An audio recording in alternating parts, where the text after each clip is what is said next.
안녕하세요. 혼자 올라올 수도 있는데 만약에 사태를 또 모르니까 우리 형제님들은 좀 부축해 달라고 했습니다. 오늘 구원 간증을 8명 이렇게 하게 됩니까? 8명이 하게 되는데 참 감개무량한 그런 시간이죠. 계속해서 우리 교회를 통해서 하나님께서 복음이 전파되고 영혼들이 구원받고 이렇게 하는 것에 대해서 너무 참 감사가 돼요. 우리 주님 오실 때까지 우리 옹골 송천교회가 그렇게 쓰임받게 되기를 참으로 기도하는 마음이 있습니다. 지난 20년 동안 한 해에 꼭 평균 15명씩 그 정도 이렇게 침례에 순종하고 영혼들이 구원받았던 걸로 이렇게 기억이 되고, 올해도 이제 지난번 우리 문희원 형제 이렇게 구원 간증하고 침례 순종했죠. 이번에 8명 이렇게 하고 이제 크리스마스 때쯤 연말쯤 해서 또 저희들이 부지런히 복음으로 그 마음의 밭을 일구고 또 이렇게 복음의 씨를 뿌려서 결실하는 그런 이렇게 한 해로 이렇게 잘 마무리되었으면 하는 그런 마음입니다. 하나님은 우리가 신앙 고백하는 것을 참 하나님은 기뻐하신다. 그리고 밝히신다. 좀 말 표현이 그렇지만은 하나님은 우리가 이게 신앙 고백하는 거잖아요. 저 예수님 믿어요. 저 하나님 믿어요. 저는 크리스찬입니다. 나는 그리스도인입니다. 하나님 자녀입니다.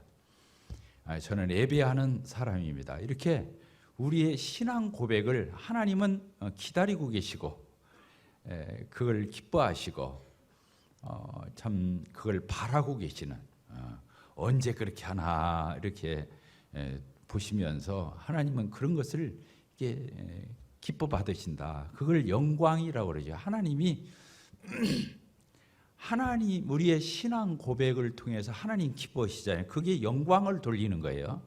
하나님께 영광을 돌리는 거다. 이런 표현을. 그래서 도마서 1장 17절입니까? 그런 말, 내가 복음을 부끄러워하지 않으니 이 복음은 모든 믿는 사람에게 구원을 주시는 하나님의 능력이 됨이라. 이렇게 돼. 내가 복음을 부끄러워하지 아니하노니 이렇게 돼 있어요. 복음을 부끄러워하지 않는다. 저는 그 도마서 1장에 있는 이 말씀을 읽을 때마다 가슴이 설레고 지금도 그렇습니다. 내가 복음을 부끄러워하지 않는다. 그래서 로마에 있는 너희에게도 내가 복음 전하기를 원하노라 하고 로마서 1장에서 16장까지 기록하는 바울 사도를 볼 수 있죠. 복음을 부끄러워하지 않는다. 이것은 않는다는 이 부정적 요법을 써가지고 부끄러워하지 않는다 이런 표현을 쓰는 것은 바울 사도가 부끄러워하지 않는다 그 뜻이 아니고 자랑스러워한다. 나는 정말로 여기에 대해 자긍심이 있다. 이런 표현을 강조법으로 부끄러워하지 않는다. 이 표현법을 썼다고 학자들은 다 그렇게 표현하고 있습니다. 그러죠. 우리는 예수님을 부끄러워하지 않습니다. 우리는 자랑스럽게 생각합니다.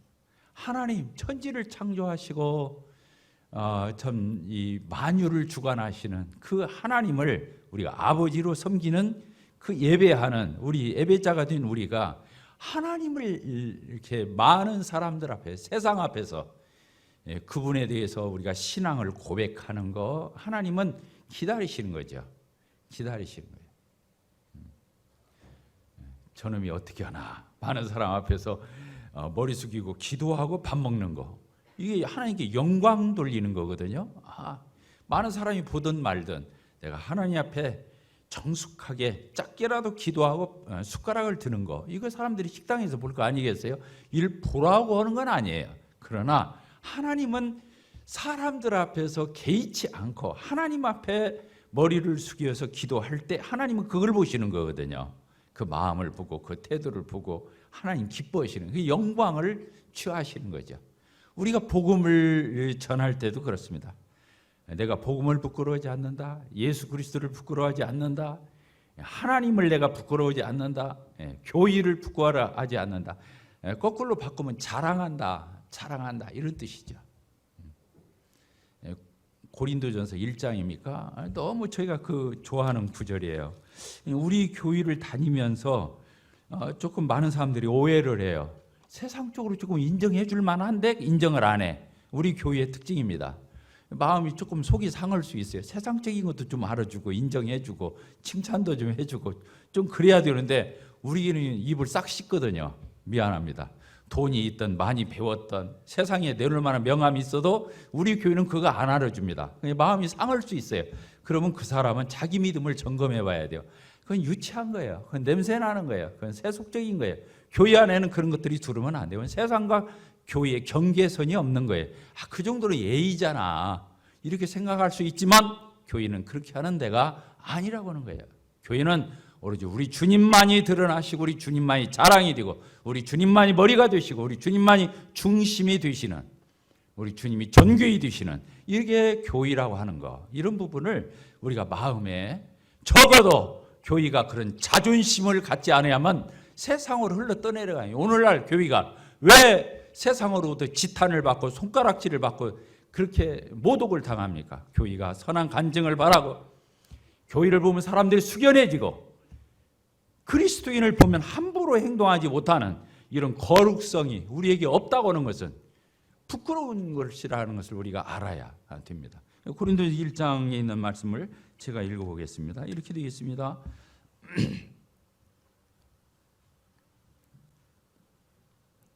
26절입니다. 형제들아 너희를 부르심을 보라. 육체를 따라 지혜로운 자가 많지 아니하며 세상적으로 똑똑하고 많이 배운 사람이 많지 아니하며 능한 자, 세상적으로 아주 능력 있는 사람이 많지 아니하며 문벌 좋은 자가 많지 아니하도다. 금수저가 많지 않다는 거예요. 교의를 보라는 거예요. 그러나 하나님께서 세상에 어떤 사람, 미련한 사람 택하사 지혜 있는 자들을 부끄럽게 하려 하시고 세상이 약한 것들을 택하사 강한 것들을 부끄럽게 하려 하시며 하나님께서 세상에 천한 것들과 멸시받는 것들과 없는 것들을 택하사 있는 것들을 폐하려 하시나니 이는 아무 육체도 하나님 앞에서 교회 앞에서 자랑하지 못하게 하려 하심이라. 너희는 하나님으로부터 나와서 그리스도 예수 안에 있고 예수는 하나님으로부터 나와서 우리에게 지혜와 의로움과 거룩함과 구원함이 되셨으니 31절 너무 중요합니다. 기록된 바 자랑하는 자는 주 안에서 자랑하라 함과 같게 하려 하심이라. 이렇게 돼요. 주 안에서 자랑하는. 교회는 사람을 자랑하는 것도 아니고 내세우는 게 아닙니다.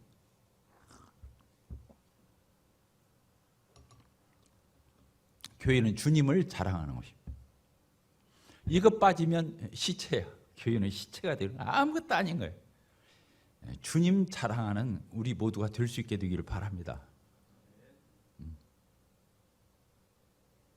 절대로 교회에서는 세상 거, 육신적인 거, 세상에서 사람들이 남보란 듯이 얘기하고 과시하는 거 이런 것들이 교회에서는 행세에서는 안 됩니다. 적어도 옹골 송천교회 형제 자매님들 지체진 성도들은 이런 자존심을 가지고 있어야 돼요. 영적 자긍심을 가지고 있어야 돼요. 세상 것을 여기서는 명함 내밀으면 안 되는 거예요. 오늘 구원 간증하는 날인데 그렇습니다. 간증이 뭐예요? 고백하는 거예요. 자랑하는 거예요. 표현하는 거잖아요. 간증, 표현하는 거잖아요. 나 예수 믿었다고. 나 이제 구원 받았다고. 나 이제 하나님의 자녀가 되었다고. 나는 교회의 지체가 되었다고. 어떤 분이 그런 말을 하는 걸 들었어요. 우리 교회 와보니까 침례 줄 적에 교회와 권위와 견위를 인정하고 칠익에 순복하겠느냐. 다른 교회는 않는 말을 여기다 한다고. 교회가 주님이에요. 어렵게 생각할 하나도 없어요. 주님의 몸이잖아요. 주님의 몸이에요. 제 몸, 머리는 여기 있잖아요. 제 몸이 별도로입니까? 머리와 몸은 같이 붙어 있는 거예요. 몸은 전 거예요. 머리만 제가 아니라 몸도 저인 거예요. 우리가 편의상 예수 그리스도를 머리로 나타내고 교회를 몸으로 나타낼 뿐이지 교회는 주님인 거예요. 그래서 그 지도력을 행사하는 이런 리더십, 장로직이 있습니다. 집사직이 있습니다. 이게 성경적인 거예요. 장로의 자격을 얼마나 15가지, 얼마나 엄격하게 표현하고 있습니까? 이런 사람 장로로 세우라고. 집사직 7, 8가지를 얼마나 구체적으로 거기에 규명하고 있습니까? 성경에서 빌립보서 1장을 보십시오. 내가 빌립보에 사는 모든 성도들과 감독들과 집사들에게 편지할 장로들, 집사들을 분명히 얘기해요. 사도들이 맨 처음에 한 일이 뭡니까? 7 집사를 세워서 모든 회중이 보는 앞에서 안수해서 자기들은 기도하는 것과 말씀 전하는 것을 전무하고 나머지를 집사들에게 맡겼다고 이렇게 써 있습니다. 거기에 공적으로 세우는 것을 여러분들은 못 봅니까? 아무나 세우는 것이 아니라 거의 집사직의 자격이 써 있습니다. 우리 교인은 반드시 성경대로 해야 되는 것입니다. 우리 교인 취향대로 하는 게 아니에요. 성경에서 말한 대로 장로직, 복수장로직, 집사, 복수집사, 분명히 우리 교인은 리더십을 확고하게 세워야 돼요. 그게 성경적인 교회예요. 그런데 문제는 장로들이나 집사들이 완장찬 것처럼 자기들이 뭐나 되는 것처럼 교회에서 무슨 내놓을 것이 있는 사람이 있냐, 고개 뻣뻣하게 들고 대고 목에 힘주고 그러면 안 되는 거죠. 그 집사 장로들이 겸손하고 온유하고 섬기고 이렇게 할 때 누가 교회에서 이 지도력을 가지고 말할 수 있겠습니까? 그렇지 않겠어요? 장로들, 집사들이 정말로 겸손하게 주님 닮은 마음으로 그런 모습으로 고개 숙이고 낮은 자리에 처하고 굳은 일 다 하고 교회를 정말로 주님처럼 섬기는 이런 아름다운 모습을 갖고 있다면 아무리 장로직이 확실하게 자리 잡아도 집사직이 자리 잡아도 이건 성경대로 하리라 할지라도 이걸 가지고 시비할 사람은 없는 것입니다.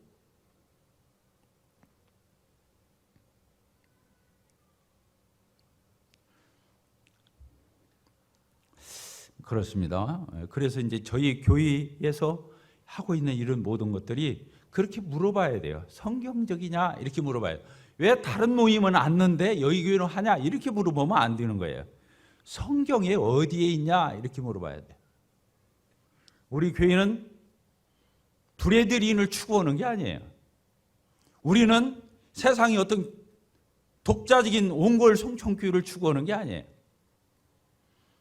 교회의 머리가 되시고 교회 안에서 예수 그리스도를 대표해서 이 교회를 운영하시고 좌지우지하시는 성령의 역사, 하나님 아버지 피값을 지불하고 사신 그 하나님의 소유된 교회이기 때문에 하나님 성삼위일체 하나님께서 주도하시는 그런 교회를 우리는 추구하고 하나님 앞에 그런 교회를 이루어드리기 위해서 감히 그래서 하나님이 기뻐하시고 끄떡거려 주시고 하나님이 마음껏 우리 교회를 쓰실 수 있는 그런 교회가 되게 되기를 바랍니다.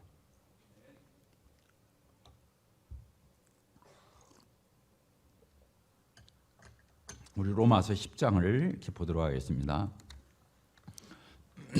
참 로마서 9장, 10장, 이 11장은 뭐냐 삽입장으로 보통 학자들이 말하는 유대인들에게 특별히 교회의 경륜, 이 복음이 차지하는 위치 이런 것들을 유대인들을 의식해서 썼다. 그래서 9장, 10장, 11장을 삽입장으로 보통 얘기하는데 그렇지 않아요. 물론 삽입적인 의미가 있긴 하지만 그러나 중요한 성경 구절은 이 로마서 9장, 10장, 11장에 다 들어가 있어요. 특별히 오늘 10장을 보잖아요. 여기 보면 이렇게 1절부터 10장 1절 형제들아 내 마음에 원하는 바 하나님의 구하는 바는 이스라엘 유함이 곧 그들이 구원을 받게 함이라. 내가 증언하노니 그들이 하나님께 열심히 있으나 올바른 지식을 따른 것이 아니니라. 하나님의 의를 모르고 자기 의를 세우려고 힘써 하나님에 의해 복종하지 아니하였느니라. 이렇게 하면서 이스라엘 백성들이 왜 구원받지 못하는가 이 한탄, 너무 마음이 속이 상하는 거예요. 바울사. 그래서 정말로 자기 백성들이 구원받기를 바라는 이런 표현들을 10장 1절에서부터 얘기하다가 그 사람들은 율법을 지켜서 율법의 의로 하나님 앞에 나가는 줄 알잖아요. 그런데 4절에 보면 그리스도는 모든 믿는 자에게 의를 이루기 위하여 율법에 아침 율법 끝났다는 거예요. 그러면서 뭐라고 했어요? 5절 모세가 기록하되 율법으로 말미암는 의를 행하는 사람은 그로 말미암아 살리라 하였느니라. 율법 지켜서 구원받을 것 같으면 율법 지켜봐 이 말이에요. 율법 지켜서 구원받아. 근데 받을 사람이 있어요? 없어요. 율법을 온전히 지킬 자가 어디가 있어요? 하나를 어기면 다 어긴 것 같은 거예요. 율법은 안 된다는 거예요. 사람들한테 이제 설명을 하면 우리가 어떻게 그렇게 되느냐, 믿음으로 말미암아 그렇게 된다 이런 표현을 쓰고 있어요. 따라서 합시다. 믿음으로 말미암아 의롭게 된다. 이신 칭이잖아. 이신 득의. 믿음으로 의롭다함을 얻는 거예요. 근데 이 믿음으로 의롭다함을 얻는다는 말이 성경이 어려운 거예요. 아니 믿음으로 그러니 어떻게 의롭다함을 얻는 거야? 이런 표현이에요. 알려주는 거예요. 그 다음 절부터 써있어요. 믿음으로 의롭게 되는데 그래서 하나님 앞에 나갈 수 있는데 어떻게 믿음으로 의롭게 되지? 이제 그 다음에 써 있는 거예요. 몇 절입니까? 6절. 놀라운 말씀이에요. 믿음으로 말미암는 의인은 이같이 말하되 내 마음속에 누가 하늘에 올라가겠느냐 하지 말라.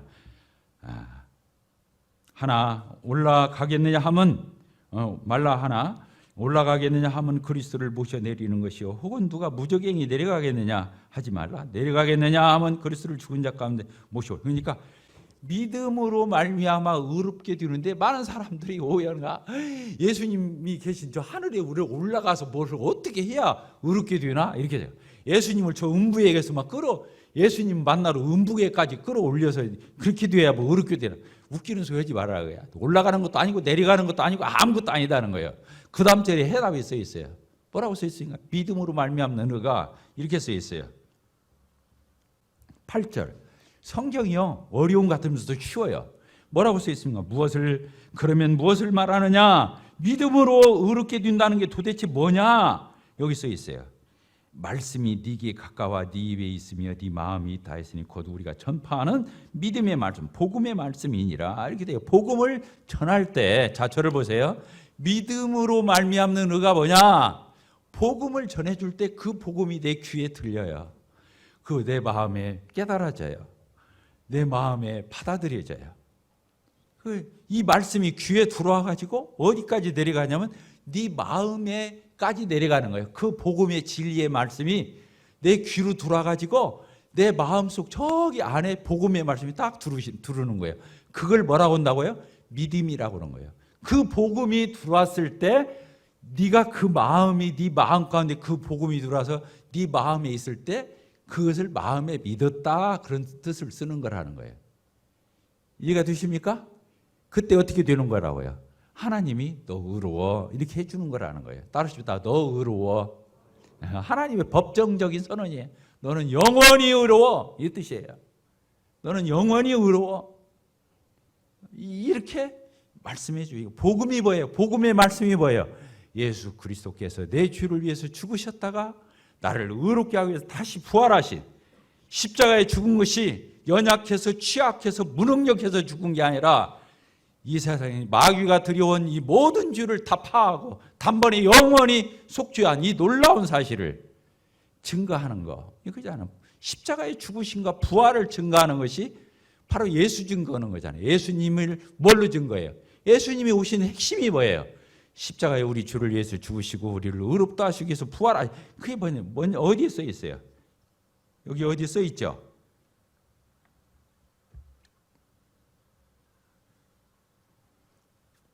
사장 끝절 로마서 4장 끝절에 그 말씀이 써 있어요. 자, 로마서 4장 끝절을 보게 되면 이런 말씀이 있습니다. 4장 끝절 같이 한번 읽어볼까요? 시작. 예수는 우리가 범죄한 것 때문에 내줌이 되고 십자가에 또한 우리를 의롭다 하시기 위하여 살아나셨네요. 속죄하기 위해서 예수님이 십자가에 죽고 우리를 의롭다 하기 위해서 부활하셨다는 거예요. 십자가에 죽으신가 부활하신. 그래서 이 로마서 10장에서 다시 설명을 해주는 거예요. 복음에 대해서. 예수님이 왜 죽었는지, 예수님이 왜 부활하셨는지 그 복음을 믿는 거, 예수님의 죽으심을 믿고 부활을 믿는 이 믿음이, 이 말씀이 네 마음에 자리 잡았다면 그건 네 마음에 믿은 거야. 그리고 그것은 구원이야. 그러면 어떻게 될 수 있다? 너는 견딜 수 없어 이 뜻이야. 따라서 너는 견딜 수 없다. 무엇을 견딜 수 없어요?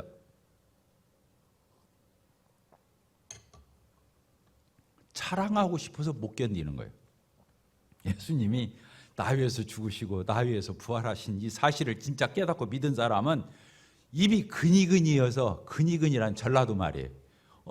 말을 하고 싶어서 어쩔 줄 모르는 그냥 이 못 견디는 이것을 근이근이라고 해요. 물론 사전에 있는지는 내가 모르겠어요. 그래서 어떻게 되는 거예요? 고백하게 되어 있어요. 다시 합시다. 고백하게 되어 있다. 시인하게 되어 있다. 예수님은 내 주님이십니다. 예수님 제 죄 때문에 죽으셔서 저를 의롭다 하시고 부활하셨습니다. 이걸 고백을 안 할 수가 없다는 거야. 이것이 안에 들어와 있는 사람은 안 할 수가 없다는 거예요. 예수님을 고백하고 복음을 증거하고 선포하고 이런 걸 시인하고 이렇게 하지 않을 수 없다는 거예요. 마음에 없는데 입으로 하는 것은 거짓말이지만 마음에 있으면 당연히 입으로 안 할 수가 없게 돼 있다는 거예요. 그게 10장 10절이에요. 아까 사위자가 그 말씀하면서 기도하고 내려갔어요. 같이 한번 봅시다. 8절 아까 읽다 말했죠. 그러면 무엇을 말하느냐? 믿음으로 말미암아 의롭게 되는 것이 무엇이냐? 말씀이, 이 복음의 말씀이 네게 가까워서 어디에 있어요? 내 입술에 있고 네 마음에 있다 하였으니 곧 우리가 전파하는 복음의 말씀이니라. 9절 네가 만일 네 입으로 예수를 뭘로? 주님으로. 구주로도 되지만 여기서는 주님으로. 예수님이 나를 피값으로 샀기 때문에 예수님이 나를 구원하시기 때문에 구주도 되지만 십자가에 피 흘려 나를 지불하고 나를 사버렸기 때문에 내 주인은, 이제 내 인생의 주인은 내가 아니라 예수 그리스도가 주인이시고 통치자시고 왕이시고, 이 말이에요. 예수를 주로 시인하며. 그렇죠. 시인, 입이란 시인하는 거잖아요. 하나님께서 그를 죽은 자 가운데서 살리신 것을 뭐라고 했어요? 부활을 네 마음에 어떻게 하면? 믿으면. 마음은 믿음이 꼭 단짝처럼 따라오는 거예요. 마음에는 믿는 거예요. 입으로는 시인하는 거예요. 이 로마서 방금 읽은 10장을 여러분들이 줄을 쳐보세요. 입 오면 시인이 나오고 고백이 나오고, 마음 오면 믿음이 따라가는 거예요. 그러니까 마음은 믿음인 거예요. 인격의 좌소고 우리 인격의 중심이기 때문에 마음으로 믿는 거예요. 지성으로 물론 그걸 깨닫고 하는 면이 있지만 마음의 중심에서 받아들이는 거예요. 그래서 여기 보니까 반복해서 나오는 거예요. 그렇잖아요. 그래서 그러면 무엇을 말하느냐? 말씀이 어떻게 네게 가까워서 어디에 있다고요? 네 입술, 입에 있고, 고백이니까. 또 네 마음은 믿어야 하니까. 곧 우리가 전파하는 믿음의 말씀이니라. 만일 네가 네 입술로, 네 입으로 예수를 주로 어떻게 하라고 했어요? 시인하고. 그래서 하나님께서 그를 죽은 자 가운데 살리신 것을 네 마음에 어쩌다고요? 믿으면 뭘 받아요? 구원을 받으리라. 10절 같이 읽읍시다. 시작. 사람이 마음으로 믿어 의에 이르고 입으로 시인하여 구원에 이르느니라. 이 말이에요. 그러니까 마음으로 믿는 것과 입술로 시인하는 것은 한 짝인 거예요. 이게 나눠지는 게 아니에요. 그래서 순서상 그렇게 말하는 거예요. 마음에 있으면 고백하지 않을 수가 없다는 거예요. 그 사람이 구원 받았는지 조금 이따 이제 우리 구원관영 8명 하게 될 건데, 이 학생들이 주로 이번에 성도들 자녀들이 주로 대상이에요. 나와서 구원관영 얼마나 똑소리 나게 잘하냐 중요한 거 아니에요. 그 사람이 나가서 예수 그리스도를 시인하는지 고백하는지 전도하는지 가족들에게 주위에 있는 친구들에게 시인하면 고백하면 그 사람이 구원받은 거예요. 여기서 아무리 문장 잘 써가지고 와서 능숙하게 읽었다 할지라도 그것이 구원을 보장하는 게 아니에요. 그렇잖아요. 마음으로 믿어 의에 이르고 입으로 시인하여 구원받는. 물론 입으로 시인해야 그 사람 마음속에 믿은 것을 알게 되니까 확인된다, 그런 의미도 있어요. 그 사람이 입술로 고백할 때 교인은 그 사람의 믿음을 알게 되고 검증해서 침례를 줄 수 있죠. 그러니까 그 사람의 마음속에 마음을 들여다볼 수 없으니까 그 입술로 고백하고 시인하는 걸 봐서 이 사람이 구원받았구나, 이런 확인이 되고 확증이 되는 의미도 있지만, 더 중요한 것은 마음의 복음의 말씀이 믿어졌다면 입술로 시인하고 고백하지 않을 수가 없다. 이것은 어떻게 할 수 없는, 우리 속에서 끓어오르는 성령이 있다면, 복음을 진짜 생명으로 가지고 있다면 끌어오지 않을 수 없는 이런 고백을 할 수밖에 없다고 하는 표현이에요. 자, 이해되셨습니까? 네. 그래서 이 복음이라고 하는 게 이런 거예요. 이렇게 이론적인 게 아니에요. 그 다음 절에 보면, 그러면 복음이 들려서 마음에 믿어지고 믿어져서 입술로 시인하게 되는데 그냥 되냐 그거예요. 누군가가 복음을 들려줬다 그거예요. 복음을 들려줬어요. 전도자가 있었다는 거예요. 그러니까 들었잖아요. 그러니까 깨우치고 믿게 되었거든요. 놀라운 거죠. 그래서 그 다음 절부터 쭉 그렇게 써 있는 거예요. 몇 절부터 써 있습니까? 그래서 예수님의 이름을 부르고 구원받게 되는데 13절 그러므로 누구든지 주의 이름을 부르는 사람은 구원을 받으라. 예수님을 주님, 주님 이렇게 부르는 사람은 구원을 받는. 입술로만 부르는 걸 얘기하는 게 아니잖아요. 그런즉 그들이 믿지 아니하는 사람을 어찌 부르리요? 듣지도 못한 이를 어찌 믿으리요? 전파하는 자가 없는데 어떻게 들을 수 있겠느냐? 이런 표현을 그 다음에 연이어서 쓰고 있는 거예요. 그냥 다 이게 문맥상 줄기가 있는 거죠.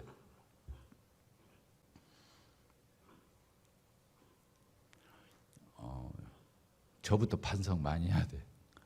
옛날에 제가 피집사였는데 맨날 입술만 벌면 예수님 보혈의 피 얘기를 했거든요.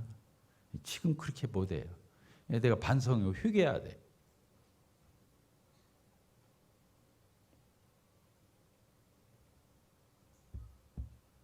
우리 마태복음 10장에 있는 말씀, 도마 10장을 봤으니까 마태복음 10장을 보도록 하겠습니다.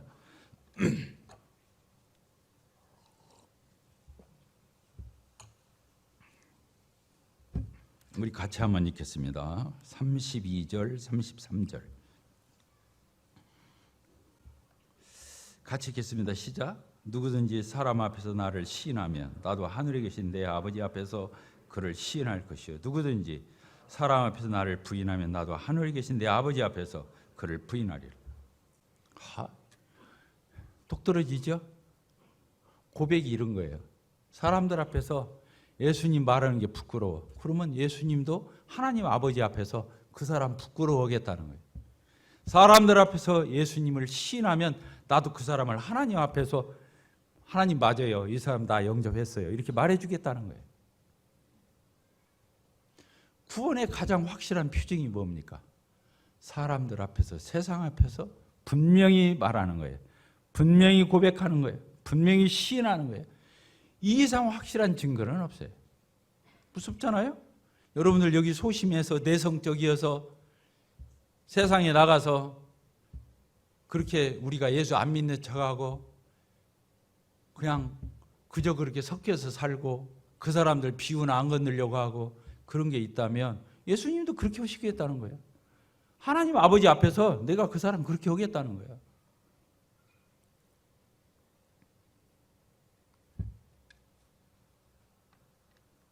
제가 지금도 부끄러운 간증. 옛날에 제가 고등학교 다닐 때 좀 골칫짓을 했어. 규율부 선생님이 오라 해가지고 니네 아버지 데려오라고. 우리 아버지가 오셨어.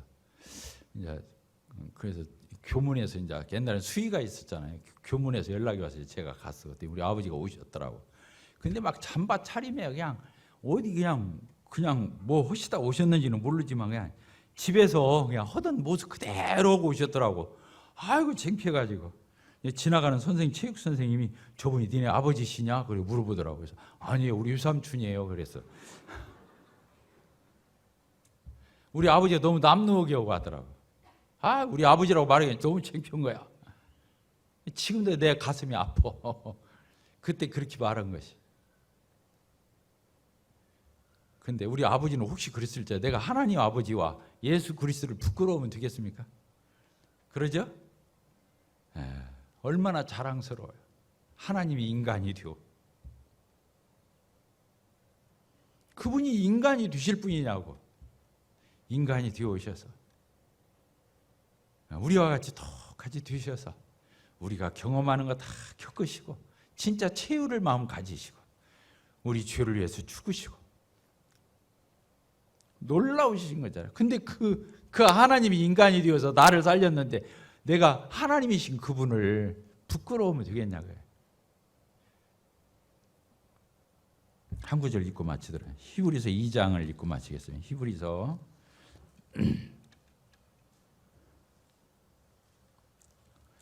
2장 11절 읽고 마치도록 하겠습니다. 같이 읽겠습니다. 시작. 거룩하게 하시는 이와 거룩하게 함을 입은 자들이 다 한 근원에서 난지라. 그러므로 형제라 부르시기를 부끄러워하지 아니하시고 이르시되 내가 주의 이름을 내 형제들에게 선포하고 내가 주를 교회 중에서 찬송하리라. 이거 보십시오. 예수님이 우리 같은 인간의 몸을 입고 오셔서 그러셨다는 거 아니에요. 우리를 뭐라고요? 형제. 유인관 형제, 예수님이 맏아들이시잖아요. 우리가 그 다음에 붙은 자들이잖아요. 근데 그분이 우리를 형제 이렇게 부르기를 부끄러워 안 하셨다고. 누구 앞에서도. 그리고 특별히 하나님을 믿는 자녀들 가운데에서, 교육 가운데서 그분을 더 높이고 드러내고 이렇게 하셨다는 거 아니에요. 우리도 그런 하나님의 자녀들이 되고 그리스도인들이 되게 되기를 바랍니다. 그렇게 고백하면서 사는, 주님을 자랑스럽게 여기는, 하나님을 자랑스럽게 여기는 그러한 저희들이 되어서 하나님께 영광 돌리는 저희들이 되게 되기를 바라며 기도하고 마치겠습니다. 하나님 아버지, 감사 찬송 올립니다. 구더기만도 모르고 벌레만도 못한 저희들을 하나님께서 참 내 자녀라, 나는 너의 아비라 이렇게 하시고, 우리 주님께서는 우리를 향해서 형제 이렇게 부르시기를 부끄러워 아니하시는 참으로 좋으신 하나님 아버지와 주님 예수 그리스도를 참으로 저희들이 자랑하고 높이고 영광 돌리는 그러한 저희들의 삶이 되기를 소원하고 하나님 기뻐 받아 주시기를 원합니다. 예수 그리스도의 이름으로 기도하옵나이다. 아멘.